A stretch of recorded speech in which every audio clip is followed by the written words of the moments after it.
মাম্মা তুমি এটা কি করছো? হ্যাঁ, এটা কি করছো তুমি বসে বসে? তোমাকে কি বলেছে বেসন মাখলে ফর্সা হয়? তুমি তো নিজে থেকেই ফর্সা। আবার ডাল বেসন এগুলো মাখার কি আছে? তো খেয়ে দে কোনো কাজ নেই রে।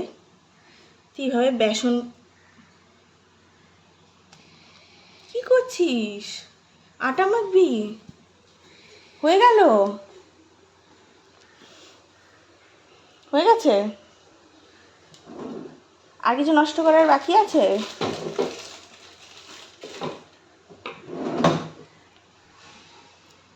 হ্যাঁ, কাঁচা কাঁচা বেসন খাচ্ছিস, পেট খারাপ হবে কিন্তু এবার।